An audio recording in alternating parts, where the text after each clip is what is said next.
Hi guys, welcome back to the Shannon Show. Hello if you're new. So today's video is going to be a review of Black is King, the visual album by the one and only Beyoncé. I hope everybody is doing as well as can be, and I really do hope everybody is being as proactive as possible in supporting the Black Lives Matter movement.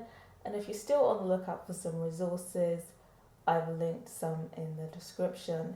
Feel free to comment down below your thoughts on my commentary. I'm always up for a chat, I'm always up for a debate. And if you like this video, give it a thumbs up. And if you didn't, give it a dislike. No hard feelings. So, Black is King. I just watched it and I have some thoughts. So just to give, some background on my perspective going into this, as the title says, I am African, I'm Congolese. Shout out to all my Congolese people out there. I was born and raised in London, but I was very much brought up in the Congolese culture. I know the language, and London has a really big African community. Grew up in a Christian household, so I'm very familiar with Christianity. I personally don't identify as Christian. I don't identify with any religion right now. I'm in the space where I'm just like, I'm done with religion.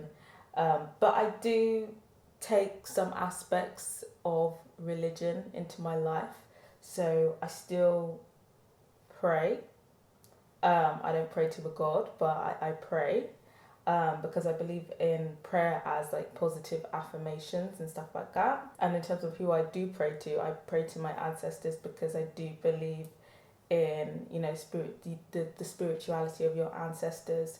And I personally believe that I have connected with my ancestors and my ancestors were connected with me. I feel like they've always been trying to connect with me, but I think when I was going through my conflict with Christianity, because I felt like people were watching over me, not even somebody. And, after going through my spiritual journey, I realized that the energy that I was feeling was from my ancestors. But I guess I could go into more detail with that in another video of my spiritual journey, where that took me. So let me know if you'd want to see that video. But yeah, so I do believe in that aspect of the traditional African religion. I do intertwine that in my life, and my parents do believe in that aspect as well, even though they are Christians. Just that aspect, to my knowledge, they don't really do anything else. Like, as I said in my last video, it's kind of like a pick and choose things. Like some Africans blanket anything to do with the traditional African religion. They view it as, dodgy or demonic, and some pick and choose aspects of it. So my parents are a bit pick and choosy, but they're both really adamant that yes, they believe the ancestors are watching over them and that they can connect with their ancestors. So connecting with ancestors and stuff like that was never really demonized in my household. And I also identify as a Pan-Africanist, so I believe that everybody in the Black diaspora is one community who have originated from Africans. I do view us all as Africans, but I also do understand the history, and I understand that within the Black diaspora we have our own distinct communities and identities. I did have some comments about, Black people being Black Israelites in my comments for the trailer. I haven't really researched that, but I'm pretty sure that my ancestors are from Africa and not from Israel. I don't dispute that there probably was Black Israelis, but my ancestors were definitely from Africa. So yeah, it's pretty much my background and my perspective going into this. Following up from my trailer reaction, obviously going into that, the conversation pretty much was surrounding this diaspora war particularly between African Americans and African/first gens. Even with the whole Gift album, when that came out, there was a little bit of a debate as well, but it was pretty much a lot of back and forth with. But the argument pretty much with the African/first gen Twitter, the issue seemed to be that some of them believed that Beyoncé was capitalizing off African culture. Some said that what she was doing was reductive and simplifying Africa, and a lot of Wakandification was going on. Some saying it wasn't her place to explore this depiction of Africa, and some are saying they just don't trust it because she's not active enough in Africa. I personally didn't see and never saw an issue with Beyonce exploring African culture. She is African American. I am a Pan-Africanist, so that should pretty much tell you where I stand. But I do recognize, as an African person, within the community, we are very defensive of our culture. We were very proud of our culture, and this newfound embrace for African culture in the mainstream kind of feels like a double-edged sword, because it's like, it's great that we're finally getting recognition, but it's kind of like, weren't you kind of shitting on our culture before? So I can definitely understand that sentiment of apprehension or dismissiveness. I can definitely understand that. But what I'm kind of not really here for is they're African American, is that she's African American, so she should just stay in her lane. That's the kind of argument where I'm just kind of a bit like, well, so what are you saying? Because I feel like it's a sentiment of African Americans should do their research and fully research Africa, but it's like Beyonce has shown that she's doing that, or at least trying to do that, and you have a problem with it. So what do you want? What do you want? Because it kind of feels like a bit exclusionary, in my opinion. That kind of aspect of the argument. And then I get the other argument of, well, she is profiting, she's capitalizing on culture and profiting off it, but at the same time is not really active in Africa. And again, I understand that. I can't dismiss that argument because I think it is a bit of a credible argument. But I personally disagree with that, because this style of music, if you compare it to her other work, has not been as successful as her more mainstream stuff, or classic Beyonce. It has not been as popular. If you look at the views on YouTube and stuff like that, in terms of the audio and stuff like that, I'm still seeing singular million numbers. I'm not seeing the multiple millions that you usually do.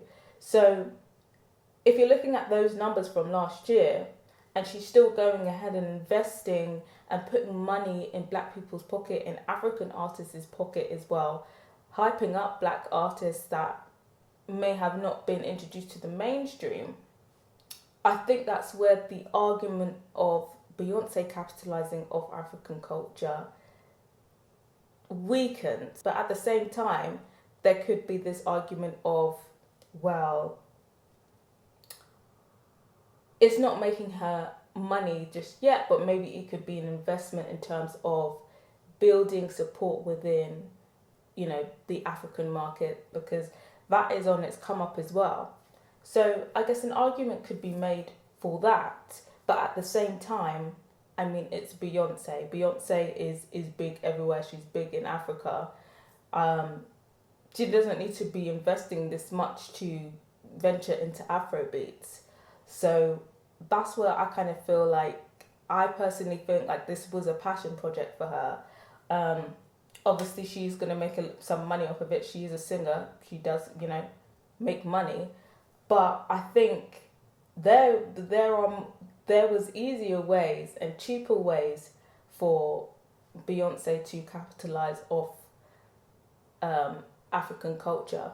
So I personally struggle to believe that this was just solely an opportunist capitalist venture. I struggle to believe it. Maybe it's because I'm not even that big of a Beyonce fan. I am a fan of Beyonce, so maybe you could say I'm a bit biased, but I genuinely don't think this is an insidious plan where they've made a flowchart and all of this stuff. From what I've seen, and comparing it to Beyonce's other work and the numbers, I feel like this was a passion project, and she was genuinely interested in exploring her Africanness, which I personally don't think should be discouraged. I think there is this other argument of, she's exploring her Africanness and, hyping up African culture, but she's not doing enough in Africa. And you know what? Again, I kind of see that argument, but I think it is a bit. I feel like this argument does push it a bit. I feel like, she has done work in Africa. Apparently, she was gonna do a tour to coincide with this, but it got cancelled because of coronavirus. I mean, if someone could confirm that or deny that, please let me know in the comments. But from what I've seen, she was trying to make movements in Africa, but because of the whole situation now, that's kind of been put on hold. But she has done work in Africa. And, I was thinking about that and thinking, okay, maybe they have a point here. But if we really do think about it, even first gen African artists don't really be touring out in Africa.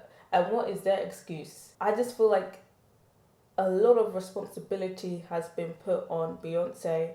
And yes, it's good when artists do make, good change in the world. At the end of the day, she's not like a social activist. She's not a human activist. And also, I think, and I'm not going to lie, I think, this whole, well, she's diving into African culture, so she should be, pumping her dollars into Africa. I think it's a bit cheeky because when African first gen artists are doing up African American music, should that be for everyone in the Black diaspora? If you are kind of dabbling into other cultures in the Black diaspora, you now are obligated to pump your dollars into that community. So therefore, if first gens are exploring African American music, is it now their obligation to be pumping dollars into the African American community because they could use it as well? First gen African artists who are kind of now exploring this kind of dancehall reggae wave now be donating money to Jamaica or other countries in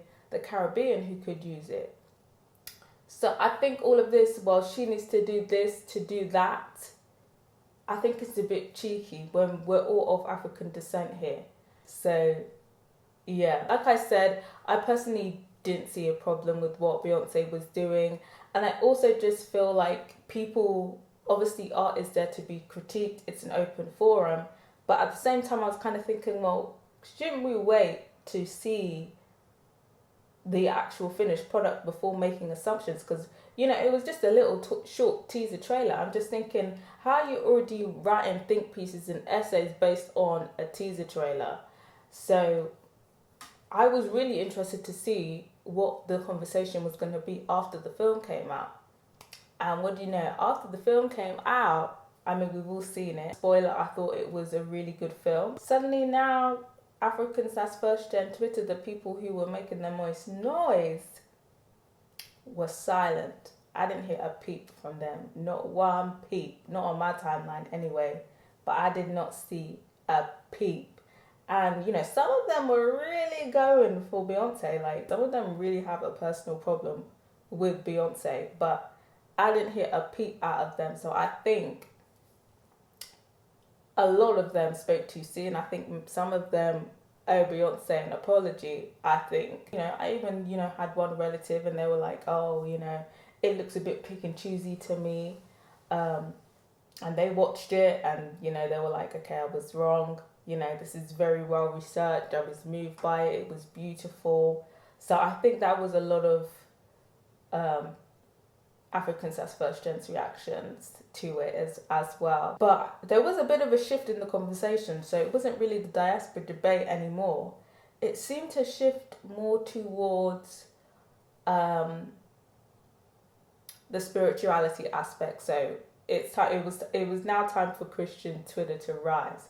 So I did ask, for opinions from African Americans, first gen Africans, and Christians in my last video, but it seemed like the conversation was more about the diaspora aspect, which I enjoyed talking about. I really enjoyed having conversations with everyone in my comment section and seeing everybody's views and listening to everyone's views because I did gain some new perspective on certain areas, which I hope to continue in this comment section. But it seems like the conversation has now shifted and now it's Christian Twitter who is picking up a fuss. And I suspected it from Christian Twitter, to be honest. Some people saying, there's some devil worship going on, there's some demonic stuff going on, and I think there was one conversation about capitalism. That's kind of a tiny conversation, but because a big name kind of brought it up, it's become a part of the conversation, which I do want to kind of speak about as well. I have filmed and I will be uploading a live reaction to Black is King after this video, so if you like this video, I'd strongly suggest subscribing to my channel so you know as soon as that drops. And I finally hit 1.5k, so thank you to everyone who has subscribed to my channel. So my next goal is 1.6k subscribers, so I appreciate if you help me out with that. But let's get into the actual review of the film, and then we can get back to the tea, shall we? So I think the first thing we should talk about is the narrative and the symbolism and the messages, which I really enjoyed. I really liked the kind of, obviously it is a follow-up from The Gift, and a different depiction of the Lion King with live action. And I really enjoyed how they intertwined that with biblical affirmations, other positive affirmations, and a celebration of Black culture. I think the predominant culture celebrated was African culture, and it was kind of like a mix of different reasons. So West African culture and South African culture as well. That was pretty much it. I'm not gonna lie, I felt a little bit left out. I knew there probably wasn't going to be any kind of like recognizable Congolese, like distinctive Congolese culture in there. I had my fingers crossed, but I felt a little bit left out. I was like, man, but I'm happy to see other people shine. It would have been nice to see some Congolese artists in there, but I'm happy to see my fellow African brothers and sisters shine. We did see other religions as well, so a lot of thought and process has been put into this production. But yeah, as I was saying, I think the storytelling was done really well. The transitions were so smooth that it didn't really feel discombobulated, even though there was kind of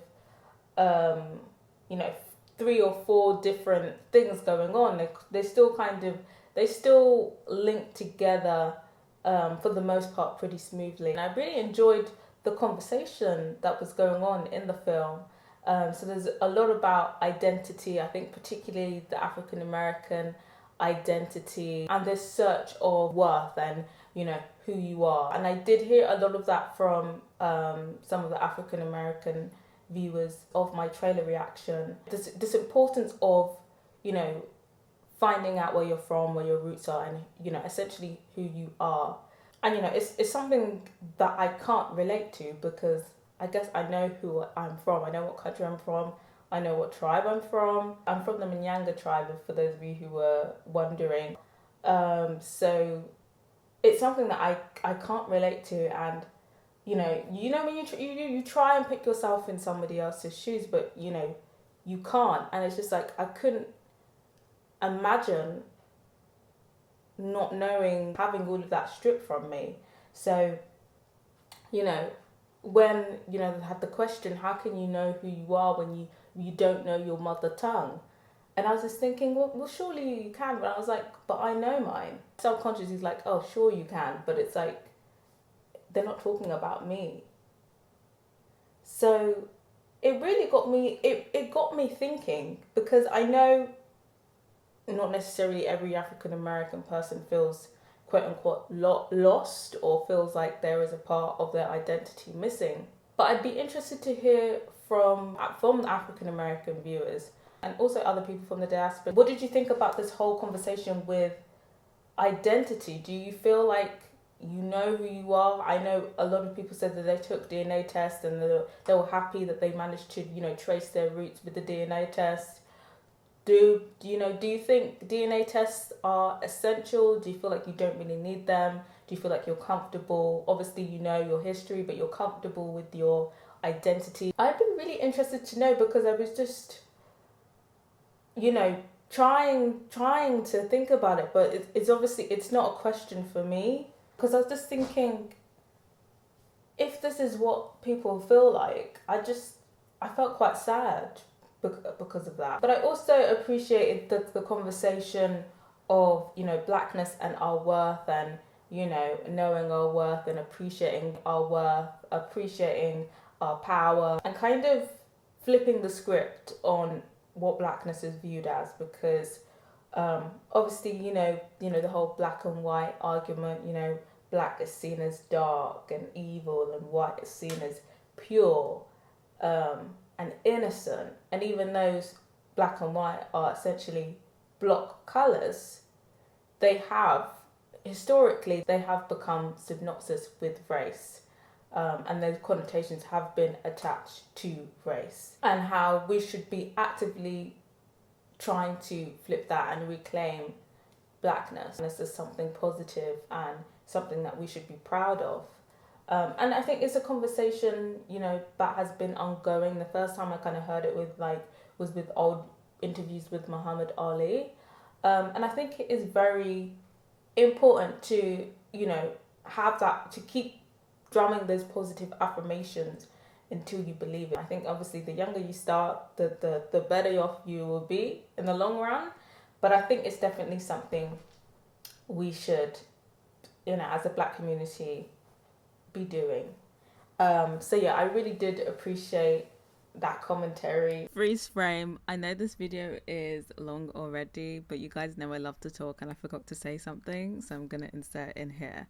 So I just kind of wanted to speak on the reference of, you know, the bigger song, because there was a little kind of intro that basically was like, you know, the scripture was like, you know, we are bigger than something, we're a part of something much bigger. And there's a verse when she says we're much bigger than, you know, a verse in the Bible. What do you guys think that she was talking about here? Because I personally agree, but I think maybe she's talking about perhaps maybe the bigger picture, that we're bigger than, you know, the constructs of this society, or bigger than the constructs that society has put on us. And I think some of the constructs that society has put on us, that we have internalized, has perhaps prevented us from perhaps progressing as a people, or has, you know, somehow put an obstacle in our way.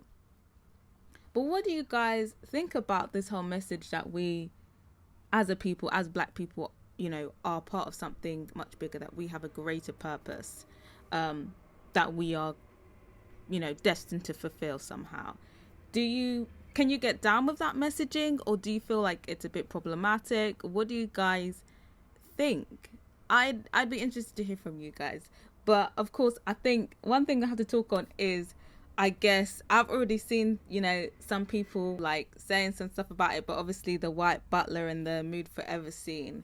And I know what Beyoncé was doing. I mean, we know what Beyoncé was doing. Obviously, historically, I mean, black people have not only were forced to be subservient to white people, but, you know, it's only recently we have gotten out of these domestic roles. You know, every once in a while the slave film comes along and we're put back into that domesticated role. But it's kind of like a switch on things. And I've seen it a lot. I've seen it in Kanye West's video. He had white servants. And it's a very provocative image. It is a very provocative imagery. But do you think that's what we should be doing, you know, going forward? I'm not in that point in my life yet where I can afford a servant, but if you were to be able to afford a servant, would you now get a white one to spite history? Because I get that. I definitely get that. And I saw some people saying, yeah, I'm definitely gonna be hiring white domestic workers. But I'm kind of just thinking, I'm not sure if I would, because, you know, there's still black people. Obviously, it is a stereotype, but there's still, you know, black people who will need a job, who could benefit from having a domesticated job, you know. So I'm not sure, should we be like not hiring black domestic workers? Should we not be doing that? That's what I want to know. I know what the conversation is. I'm not trying to be reductive here, but I just want to hear, do you think we should be hiring black people? Oh, the wind shadow. Do you think that black people should be hiring white servants to take the stand, to give a big fuck you to history, or do you think maybe not? I'd be interested to hear from you guys. And she also briefly speak on, what it means to be a king, to be a provider, to take care of your family and stuff like that. And I like how, it didn't necessarily include having a ridiculous amount of wealth. The statistics ain't looking good for black wealth, Shadi. But I guess, it's kind of telling us that, we don't need to have all of this money to be kings. We just need to have, all we need is, a king's spirit and, a king's integrity. So I appreciated that. But yeah, in terms of the biblical references, what did you guys think about that? Because there was a few depictions which I know could potentially be controversial. But obviously, with my perspective, I'm not religious. I guess even that, me saying I'm not religious is a bit vague, isn't it? But in terms of like what spectrum I'm on, like I said, I'm spiritual, but in terms of, do I subscribe to a god or something like that? I'm literally like, I'm just not in that space. I'd say I'm just like on the atheist / agnostic. I believe in spirituality. I believe in spirit, but I'm just not really hooked on a maker or living for a maker or serving a maker. I just feel like when I was trying to do that, my life was very toxic, and now I'm finally at peace. So I'm just living in what I can find peace with. So that's where I'm at the moment. It could change, but right now I'm happy with where I'm at. But yes, I'd be interested to hear from especially Christians, but religious people as well, or people who may not be religious but still subscribe to a Christian ideology of somewhat.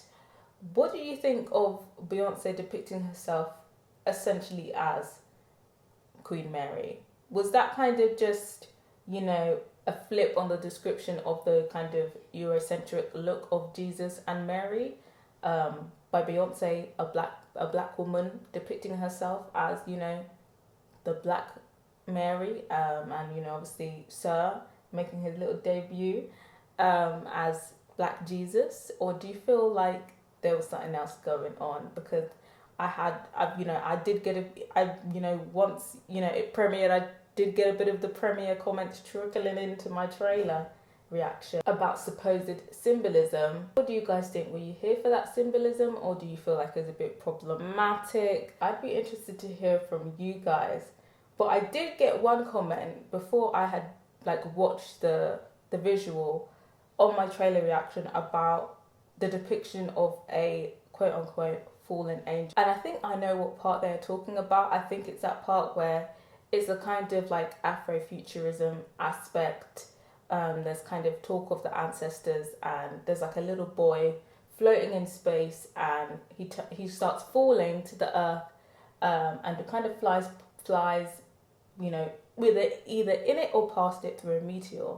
But we don't actually see the person depicted as a meteor landing anywhere, but we do see Beyoncé where we think the person is going to land. We see an image of Beyoncé, and she is wearing black, but she's wearing that sparkly black number.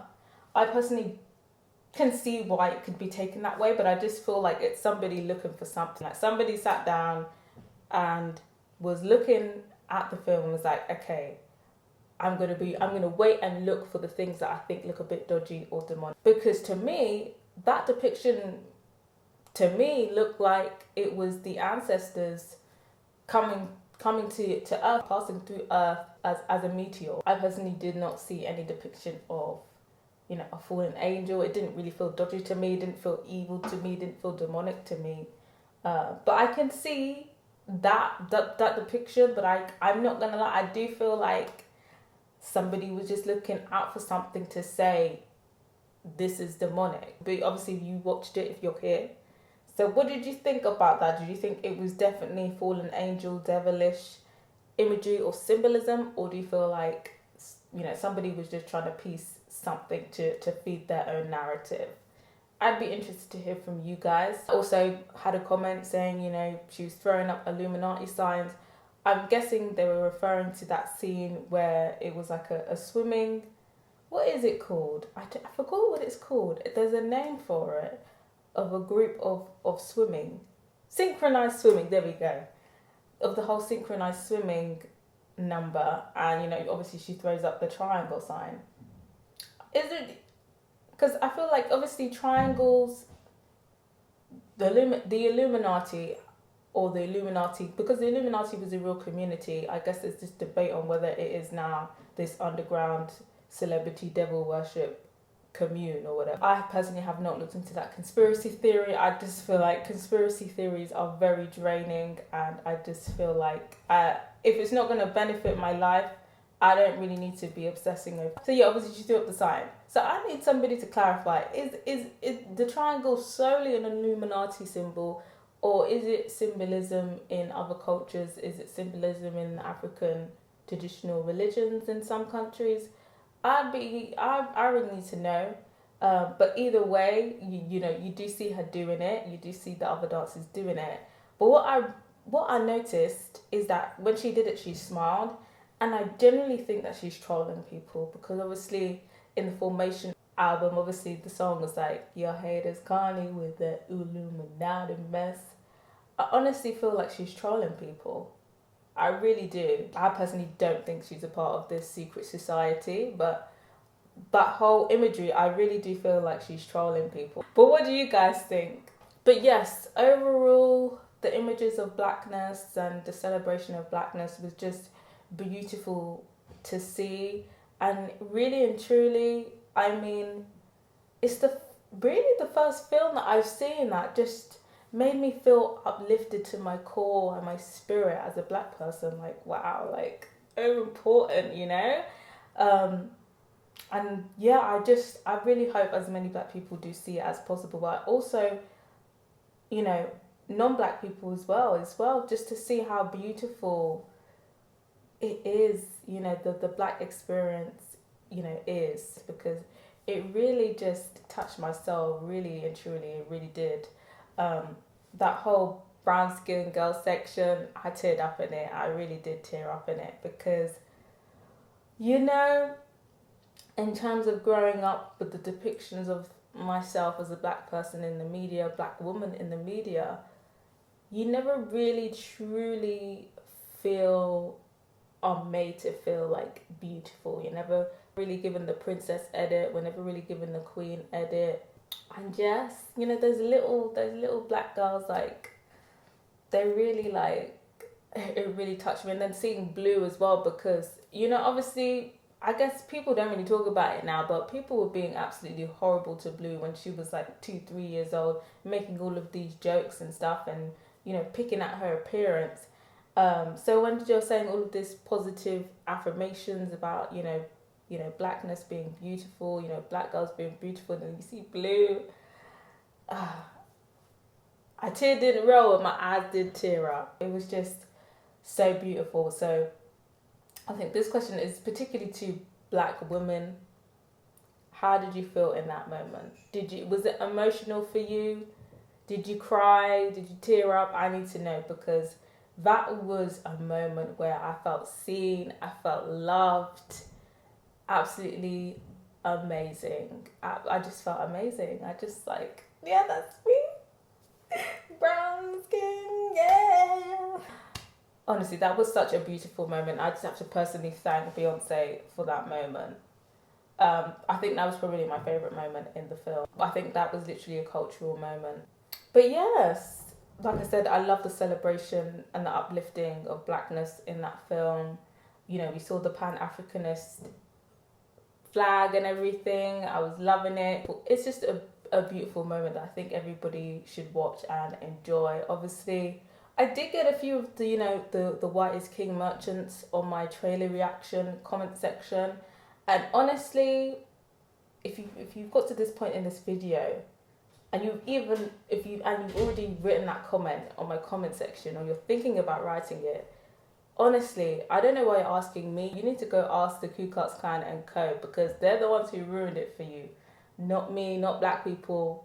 They're the ones who ruined it to you. So you need to go and email the KKK and co, and to ask them why they ruined it for you, and why you can't have a White is King movie, or why you can't have a White Kings movie and not receive backlash. That's what you need to be asking, not black people. I mean, you can comment it if you're really desperate to. You can comment it, and I will give you all the same answers that I gave in my other one, which none of you have replied to yet, because there's not really much to argue back. But yeah, you're asking the wrong people, Shad. So overall, the production was fantastic. Everything was on point. The visuals were crisp. The editing was crisp. The transitions were crisp. The costume was on point. Literally, the costumes, it was literally a visual feast. Some films, you can skip a few seconds here and there, but you could not skip this because you didn't want to miss anything. Literally, all the costumes in this could literally be put in a museum because everything was literal art. Like, this whole film literally could be put in a museum. Honestly. Excellent. It was the very definition of excellent. The music, I loved the music. The score was great. I loved the choreography. The choreography was amazing.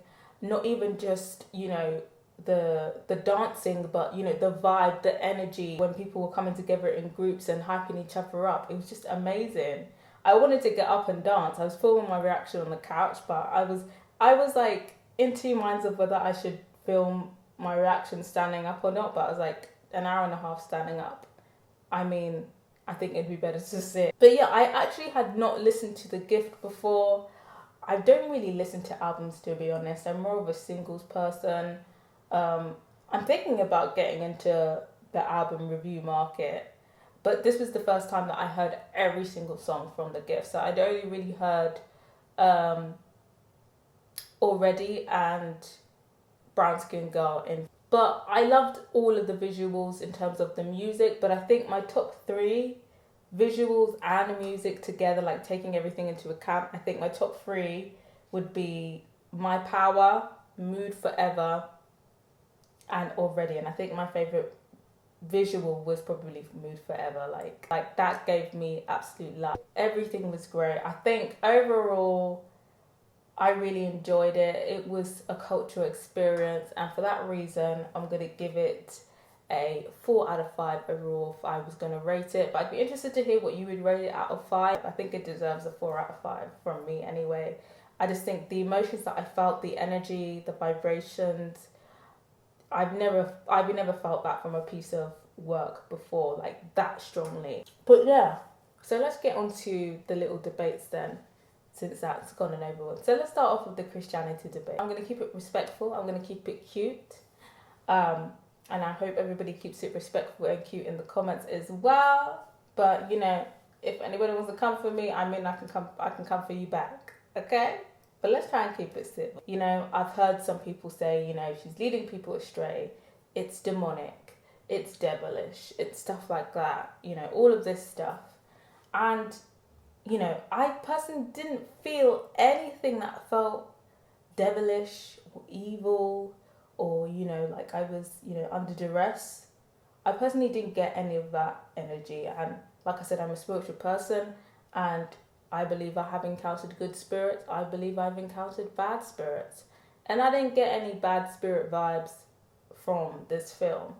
There was obviously bits where there was a narrative and there was an antagonist, and you felt like this person was an antagonist, but it was just a kind of villain thing. So I didn't really feel like this is evil and this is like taking my spirit on this dark journey.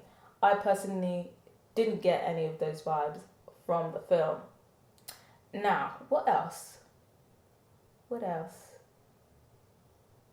from the film?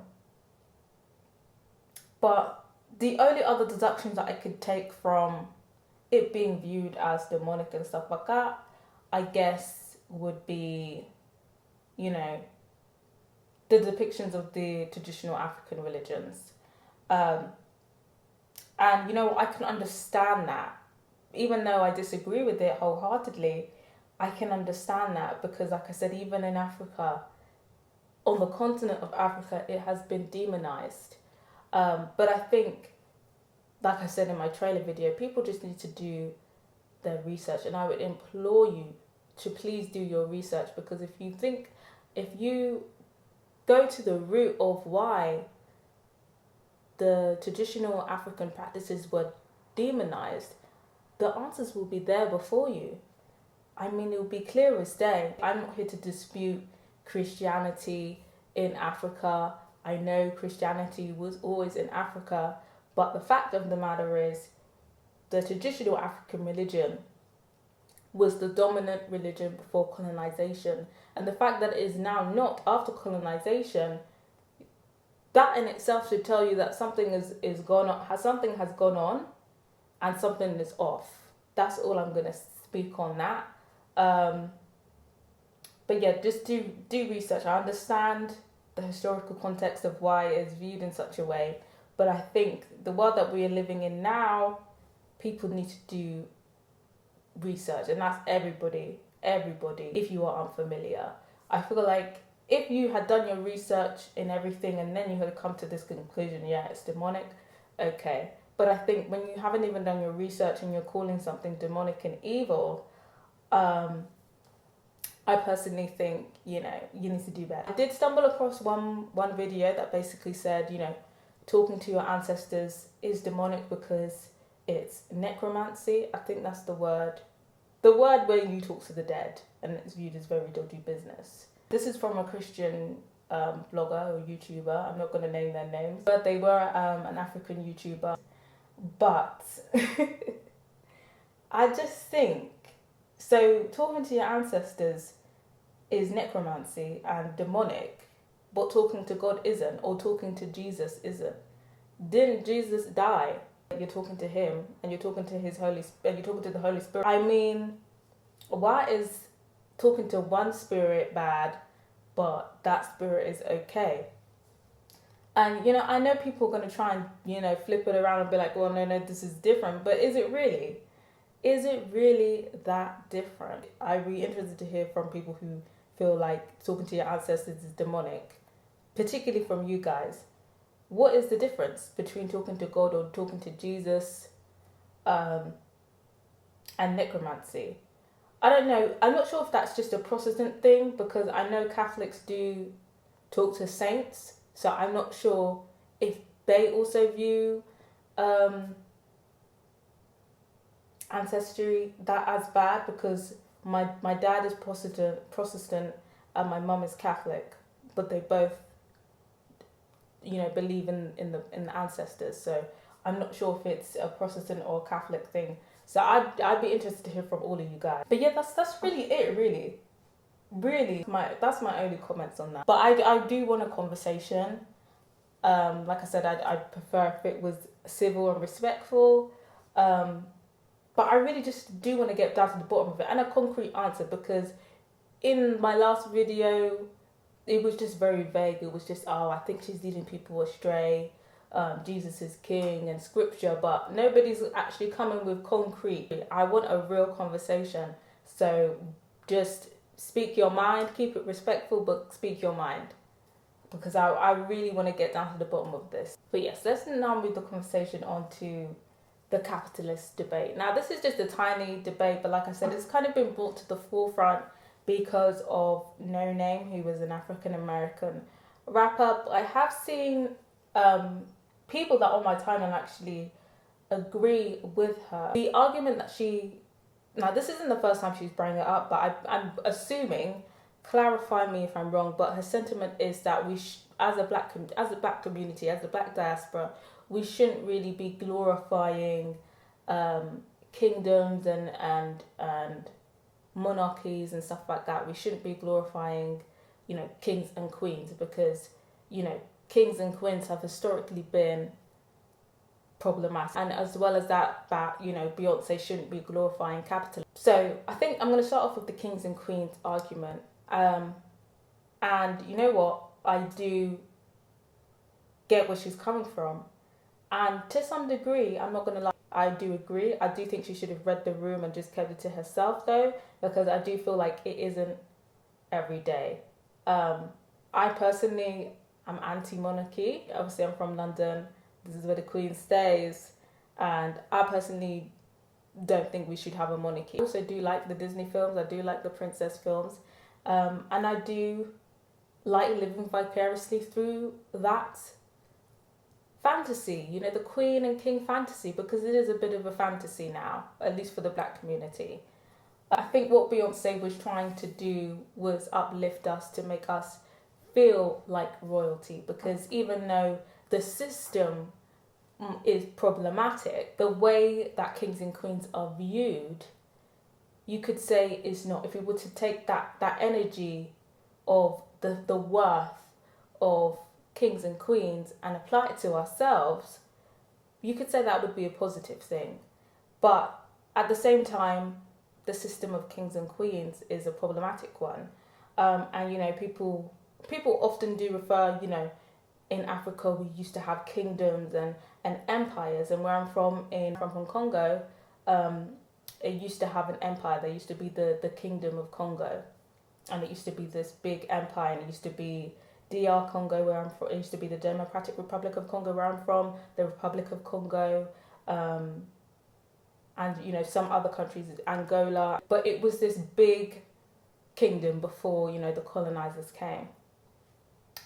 And I guess it's great to say you had an empire and you had a kingdom, but it was problematic. You know, a lot of these kingdoms and empires enslaved people, had slaves, and dealt with slaves. Like, slaves were currency under the kingdom. So that's just one of the problematic stuff with the kingdoms and stuff like that. So, I mean, dealing with slaves is not new. I mean, even if you were to quote the Bible, in Egypt, the kings and queens of Egypt dealt in slaves.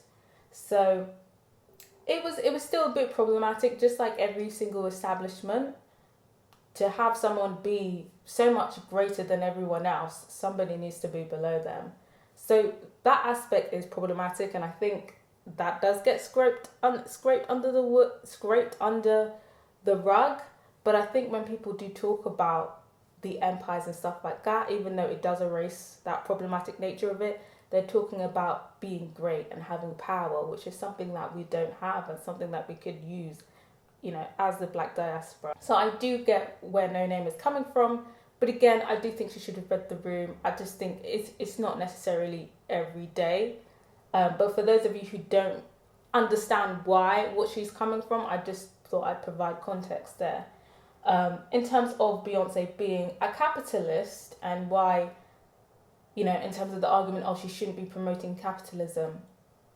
You know what? At heart, I am an anti-capitalist. I guess you could say I have communist or Marxist ideas. You might think I'm crazy now, but I'm just going to speak my truth. I just feel like this world was made for everybody, and the fact that it's not a right in a capitalist society to have food in your stomach, to have shelter, to live a comfortable life, and that is normal, is a bit fucked up in my opinion. So at my core, I do not support the system of capitalism.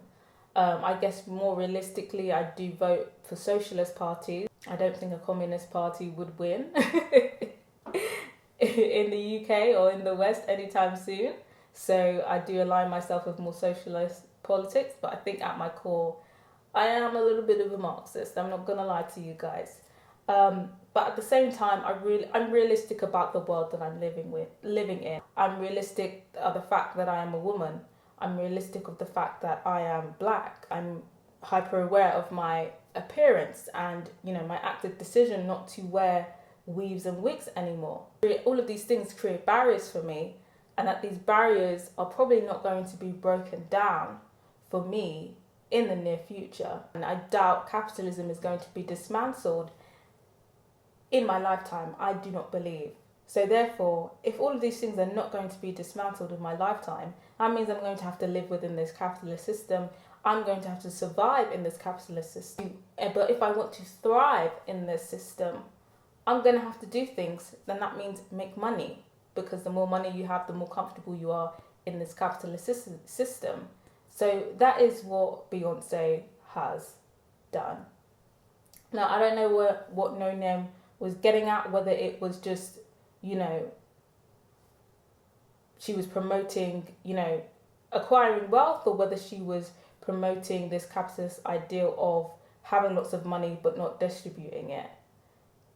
From what I believe, her argument was the latter. The showing of wealth. Showing that she had money, and that black people can be rich. Because even though she's not an activist or philanthropist, I guess she does give back to the community. Beyonce does do that. And again, I think No Name should have just read the room. She should have just read the room. But perhaps maybe that could be an argument for the community.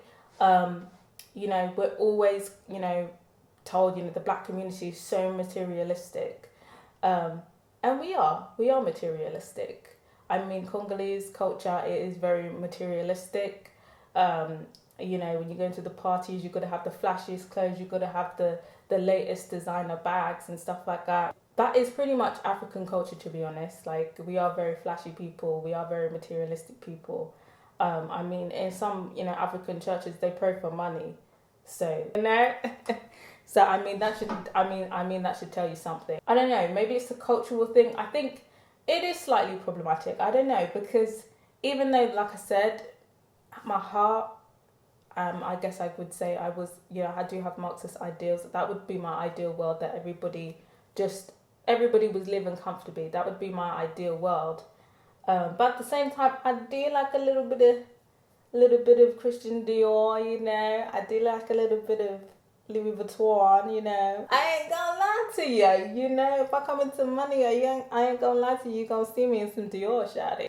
And I don't know whether it's because I've been indoctrinated in this capitalist system where I've now internalized capitalism and I've accepted that I'm going to have to play this system to thrive, or whether maybe that's a cultural thing to, see material and aspire to have that material. But I'd be interested to hear from you guys, because I know it's not just an African thing. I think it really is across the discipline. Is it a cultural thing to want wealth, and is it problematic with the black community with this culture of being materialistic and having all of this wealth? Because like I said, people pray for wealth in some African communities. Like, they fully pray for wealth.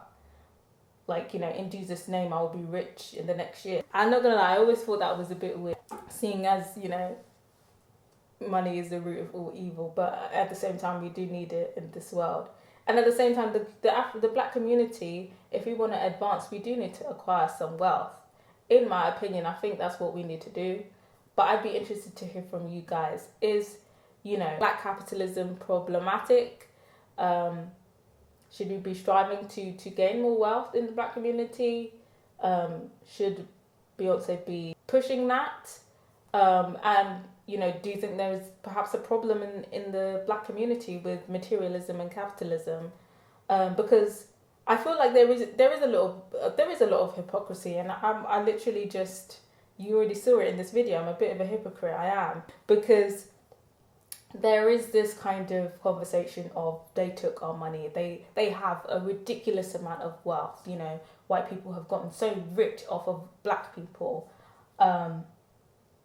and it's not fair. But at the same time, we kind of want this wealth as well. We aspire to be them in a way, or we aspire to their level of wealth.